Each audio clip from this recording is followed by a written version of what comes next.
Welcome to this episode of Evidence of Greatness. And today we're going to talk a little bit about something that on the surface looks unusual, looks like it doesn't really apply to solution-focused brief therapy, but hopefully I'll be able to make a rationale about why this is important and why this does indeed make sense.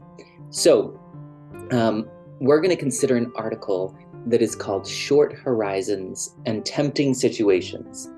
The lack of continuity to our future selves leads to unethical decision-making and behavior. Now, I'm going to use this article as an example. Now, obviously, this article is all about unethical decision-making and behavior. And this is, I want you to keep in mind as we go throughout this process that the emphasis really isn't on the unethical decision-making process or the unethical behavior process, but instead it's this idea about continuity to our future selves. And that is a principle that has a lot of relevance to solution-focused brief therapy. This particular article was written by Hershfield, Taya Cohen, and Leigh Thompson. Now, I want to also make a note that Hershfield has done a lot of research around this idea of continuity to our future selves. And again, it's been applied in lots of different areas. Predominantly for him, it's in business and marketing and those kinds of things. But hopefully, as we go throughout this process, you'll be able to see some applicability to solution-focused brief therapy and why we do what we do. So here is a little bit of an introduction and the background. And again, remember, this is, although I'm going to talk a little bit about decision-making, ethical and unethical decision-making, we're going to keep in mind the solution-focused principles. So some have argued that short-term thinking is the key cause to corporate scandal. This is the idea of I do what's good for me right now, and I don't really consider what's good for the long term or the future. Obviously, Charles Dickens, his example of in the Christmas Carol of Ebenezer Scrooge, he treats his employees unfairly, unkindly. He's constantly taking money from those who need a little bit of assistance right now in this moment, who would have goodwill for him if he were kind and compassionate. But he always consistently encounters the decision, and regularly he's picking the do good for me right now, get as much money as I can right now. And that's going to potentially jeopardize the long term, but that's not his current concern. So this idea of valuing the immediate needs versus the long-term needs is kind of what we're talking about here. One of the things that they also talk about is in this underlying case, it's inability to project one's self into the future. Now, they make a really important distinction here, and I think that this is an important consideration for SFBT, is that being able to project oneself into the future or thinking about myself in the future is very different than just thinking about the future in general. That when I think about myself in the future, when I think about what I will need or what my situation might be, that's a very different consideration than just thinking about the future, thinking about, oh, in 10 years from now, I wonder what cars we'll drive or where I'll live or those kinds of things. But instead, it's thinking about me, myself, in the future. And when we think about ethical decisions, it's a decision that is both legally and morally acceptable to the larger community, and unethical decisions obviously are the flip of that, either illegal or amoral or morally unacceptable to the larger community. This includes things like lies, bribes, false promises, and cheating. Now, again, what they're laying out here is the more I can think about myself, the more I can think about what would be advantageous in the long run for me, my own future, that will lead me toward ethical decision making, because I don't want to set my future self up with some problems or difficulties that I didn't consider when I was making decisions that were good for me in the short term. And so what they're speculating here is they're saying, if people are good at thinking about their future selves, they're more likely to engage in ethical decision making. So what are some of the causes of unethical behavior?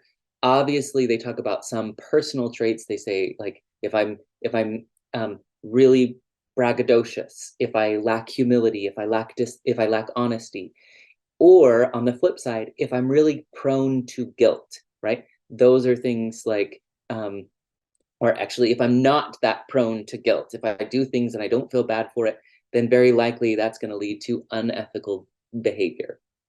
In addition to just like me and my character, it's situational triggers, right? If I'm in an environment, if I'm in a work structure that doesn't have a very strong ethical infrastructure, things like surveillance or sanctioning, then I'm more likely to engage in unethical behavior. A while ago, Wells Fargo Bank had a situation where lots of employees were falsifying bank information. They were creating false accounts using people's identities. And one of the things that came out about that is that it was a pervasive environmental factor, that there was so much pressure to create new accounts, to get a lot of business, to grow the company, that people started doing unethical behavior because other people were doing unethical things. And in order to compete in that environment, they needed to also behave in that way. Or they didn't need to, but they chose to do that. So environmental triggers, that's gonna perpetuate unethical behavior. Also, moral intensity on the issue. If something is really pertinent, that's gonna prevent unethical behavior, whereas things that are maybe not so relevant or not so watched or not so much scrutinized, right? Obviously, the magnitude of the consequences, and then also my ability to control myself, the ability to forego short-term goals, again, at the expense of future gains. So then they talk about these self models of intertemporal decision making. So intertemporal meaning the difference between now and some future time. In essence, the intertemporal choice, people do not save enough. These are the theories, right? There are three different theories. One of the theories says that people don't save enough for their future. This is a financial theory, because they're not thinking about their future self. Again, if I would much rather go out to eat, I would much rather buy that thing that I want now, I would much rather go on the vacation that I'm hoping to go on now, and I'll let my future self deal with the decisions, and they'll be able to come up with enough money at that time. So again, this intertemporal choice, I have the choice between what would be fun and exciting now versus what might be good for me later. A second theory talks about mood states and chronic subjective well-being, where people falsely project their immediate feelings about an event onto their future feelings, and they fail to account for adaptation. So one of the things that this is talking about is, well, I want this thing now. I feel this strong desire to want it now, and my future self would want me to have that thing now. And so they project the feelings that they have of the desire or the happiness or whatever it is, and they think, oh, my future self would feel the same. Where in actuality, future self, it will be in a different time, it will be in a different circumstance, the different age, they'll have different responsibilities. So very likely future self would feel very different. And people fail to account for that difference, and instead just say, oh, my future self would be the same as my current self. And then the third situation is making commitments. People often commit to engaging in future activities that they don't really want to do. And so they say, well, my current self doesn't want it, but my future self will want it. And so again, that is setting myself up for failure in the future because I assume that I will change, or that I will be more responsible, or that I'll be able to get my head around the decision that I made. And so you can hear in these things of this consideration of, where am I currently and where will my future self be? Now, I want you to think about solution-focused brief therapy, and we are regularly asking our clients to project themselves forward in this way. We say something like, suppose a miracle happens and you wake up tomorrow, and the miracle is that your desired outcome is present. Now, think about that language. Think about the importance of that. We're saying your future self won't be the same as your current self. Your future self will be a version of you that encounters this desired outcome. So inherently what we're doing is we're asking our clients to imagine or to envision a sense of self that is different than their current self. And we do that by presupposing the presence of their desired outcome. This speaks to two things. One, it speaks to the real importance of getting their desired outcome, to knowing what it is, because that desired outcome is something that they want now that will enhance, that will make their lives better in the future, right? This is the transformation that they're looking for. Even that idea of the desired outcome being a transformation says your future self won't be the same as your current self. And do you see how when we ask them to think about the future self differently than their current self, we're asking them in some sense to make a more realistic decision. We're asking them to say, how could you set yourself up now? How could you prolong what you want in this moment and get it in the future? What would need to happen? What would be different? How would you act? But simultaneously, what we're doing is we're asking them to become very aware of what that future self would be like and what that future self would need. And so we're setting up with the kinds of questions that we're asking, we're setting up opportunities to overcome these models of intertemporal decision making, right? We're saying there will be a difference, and we want you to think about that difference. We want you to consider that difference. So that in and of itself is diminishing the opportunity for unethical behavior. And what I would say is unethical behavior is treating my future self unfairly.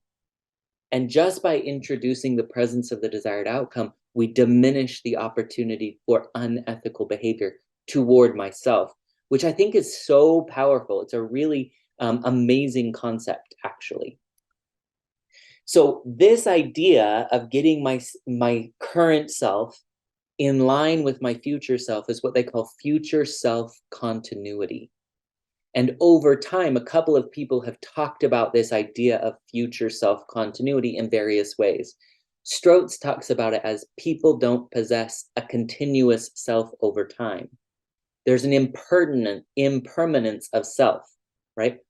And so in essence, myself, my being is constantly changing. What I am right now is different than what I'm going to be tomorrow, which is different than what I'm going to be a month from now, which is different than what I'm going to be a year from now. So Strauss was one of the first people to say, there isn't really this continuity. There's no continuous self over time.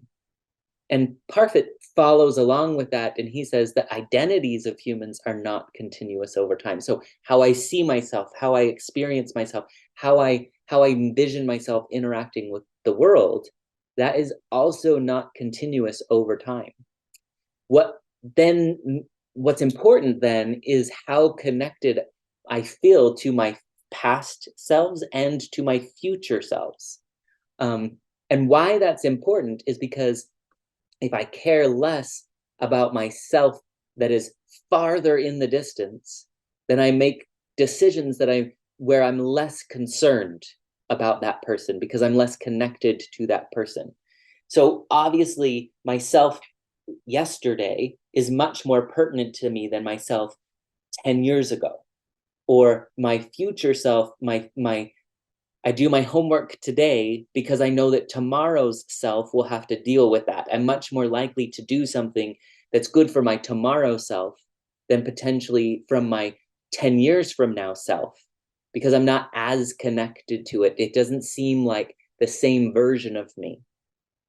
So one of the things that I would say, again, from a solution-focused perspective, is that by talking about a desired outcome and placing it tomorrow, we're enhancing this self-continuity, this future self-continuity.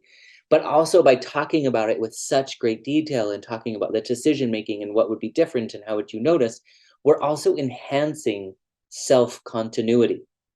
We're also saying, can you get really in touch with that future self? And when you're really in touch with that future self, what you're going to do is you're going to make decisions, you're going to begin to act, and you're going to be able to do things that are good for that future self. Now think about the idea, the theory of change here. We're saying When you have high future self continuity, your behavior now is going to change. And that's something really, really powerful. So when people say, how does solution-focused brief therapy work? One of the things that we could say to them at this point is that we increase future self continuity, and we increase it by talking about their desired outcome. And when people have a high continuity with their future self and their desired outcome, they are more likely to behave in a way that's beneficial to that future self. So in addition, Hershfield and his colleagues who wrote this article, they say people actually tend to think about their future selves as if they are different people, and they ascribe traits of inferences to their future self as they might to other people. So in some sense, they're saying, I treat my future self exactly like a different person, just like I would a friend or a neighbor or whatever. That entity, that self, seems enough different from me that I treat it as though it's unrelated to me. So this has been shown to be true at the neuro level, meaning the way that we think about our future self is as though it is a different, separate person from myself, which means conflicts between the selves over time are often the result of this push and pull between what people want to do versus what people think they should do, right? This push and pull of, well, I should do because that would be good for my future self, is at odds with what I want to do. I think about that should do as though it's for somebody else, it's somebody different. And again, the more that we can bridge this gap by bringing in this continuity, the less this push-pull has to take place, and the more I behave as though it's good for both me and my future self. So let's talk a little bit, obviously I've started building to this already, but the importance of the future self. Marcus and Nurius, they say a strong motivator of behavior is the image of one's future self in some desired or undesired end state. Think about that. It's a motivator for my behavior is a desired end state. What is your desired outcome? That changes my motivation. That is imagining what one would like to become or not become in the future can induce behavior that is more in service of that future self. Do you hear the solution-focused language here? The more I think about my future self and what I want it to be like, the more my current behavior will align with fulfilling that future desire. This is exactly how transformation occurs. Tversky and Kahneman, they mentioned that the more vivid an event is in an individual's mind, the more subjective probability of it occurring will be exaggerated. The more I can see this experience, the more I can understand this experience, the more that it feels a part of me.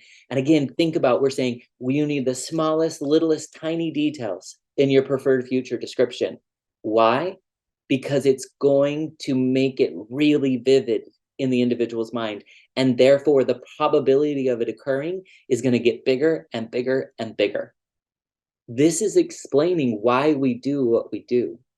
And then Lowenstein said, a more vivid or clear impression of ourselves engaging in some action in the future might intensify the emotions that are linked to thinking about that scenario. So the more vividly I think about the future, the more vividly I think about myself doing things in the future, right? You hear us say all the time, what would be the first thing that you would do? What would be different about the way that you eat? What would be different about the way that you walk? What would be different about the way that you encounter people? How would you let them know that you were pleased that they had noticed that thing? All of these things are interactions that I'm envisioning in the future. The more I do that, the more the emotion is linked to that vision of the future self. And why is that important? Because these intensified emotions might in turn allow an individual to be better informed regarding the future consequences of a current decision. It lets me understand this is actually a good thing. I feel good when we interact in this way. I feel good when I act consistently with my desired outcome. And that positive emotion that results is making me more likely to engage in that behavior and think the decision that I'm making right now is not only good for me now, but it's good for my future self. So these things are so valuable, but it also is such a clear depiction of what we're doing as solution-focused therapists. We are changing the way people behave simply by asking them to have a high continuity with their future self. Now, they verified this, and again, this is where it kind of goes back again to the ethical or unethical decision-making by doing 5 studies. And you can see here they examined different individual differences in future self continuity, and they said they evaluated it with these 5 different studies. So first study, they examined whether an individual's sense of self continuity would rule out alternative accounts. Second, they said that they were going to extend the findings, and they were going to say, does this difference work toward inappropriate negotiation strategies? In essence, will people lie? Will people make something up in order to establish the mediating role, right? The third study builds on the first 2, and it says they wanted to show that individual differences in this future self-continuity were related to 2 different types of unethical decision-making, lies and false promises. The fourth study, they then built on it and said, we're going to look at another form of unethical decision-making and see, is this self-control as well as other major decisions in personality? And then the 5th study, they look at experimentally, they wanted to ask people, say, think about your future self. And then does that decrease their willingness to behave in unethical decisions? So the findings from the results, right? In study 1, it said people who felt more similar to their future selves made fewer unethical decisions. So I am less likely, if I am aware of my future self, the older respondents made fewer unethical decisions than younger respondents, and past continuity showed a trend to being a positive predictor. So if I had past self-continuity, it was an indication that I might also have future self-continuity, and people who were older tended to have this sense of continuity a bit better. But whether they were older or younger, it didn't seem to matter. The people who could connect and have a high continuity to their future self, they behaved in less unethical decisions. Study 2 said future self-continuity was also associated with less endorsement of unethical behaviors and higher rates of disapproving of unethical negotiation tactics. So a higher sense of self-continuity, they were more likely to consider future considerations future consequences in their decisions. So you can see, yes, indeed, if I think about my future self, I'm less likely to engage in unethical behavior. The third study, again, supported this. Individuals with a high future self-continuity behaved more ethically. And they did this specifically, they were less likely to make false promises. They were less likely to lie. So the findings showed that people with similar sense of future selves were less likely to lie for monetary gain. The fourth study, you can see the trend here, just builds on that, and it says future self-continuity was significantly correlated with self-control, with an honest and humility, and with agreeableness. So future self-continuity was negatively associated, which means it was meant they were less likely to engage in cheating behavior, and it was consistent. So just thinking about myself makes me lie less, makes me negotiate more fairly, makes me cheat less, makes me think about the consequences that I will encounter. And then that 5th study says, now we want you to specifically think about yourself.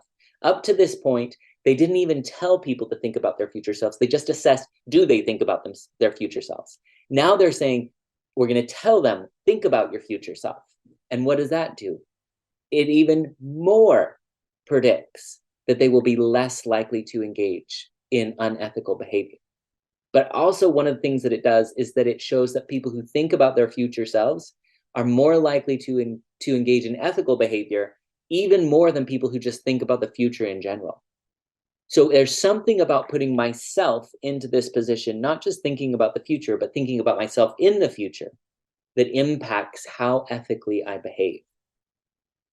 So overall, the future self continuity is different than just thinking about the future, which means we as solution-focused therapists shouldn't just ask people to describe a future, but we want them to become really connected to themselves situated within that future, because that's what's really going to make a difference. That's what's going to ask them to transform. That's what's going to help them to build this positive emotion that helps them to behave consistently, to build motivation, all of those things in order to become beneficial to their future selves. Also, projecting the self into the future is a critical deterrent of unethical judgment. And people who feel similar to their future selves are less likely to think about immediate short-term gains, and they're more likely to think about the long-term negative consequences of their current actions. So think about this. We're meeting people when they're in difficult circumstances, and the likelihood of choosing something that's going to immediately make me feel good or feel better, that's a high risk.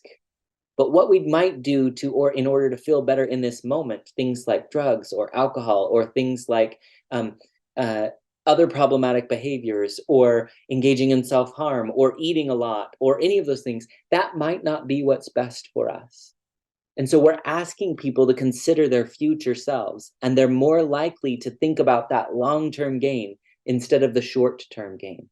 This is how we help people to get over problematic coping strategies, because we're helping them to say, that's not what's going to be good for me in the long term. So there's huge impact here in just doing what we as solution-focused brief therapists do: ask people to become congruent with their future self. There's huge benefits here. Now, here's the official citation for the article in case you want to go find it. But just really important, awesome things here. Really validating what we as solution-focused brief therapists do is that we are trying to create a high continuity with the future self, because that's going to increase motivation, that's going to increase decision-making, that's going to be more likely for me to put my long-term benefits right at the forefront of my mind. So I hope that was helpful. I would love to hear what your thoughts are about this idea. But I think it really is a good explanation for what it is that we're doing as solution-focused brief therapists and why we're doing it. So thanks very much. Hope that was helpful. Let me know what your thoughts are.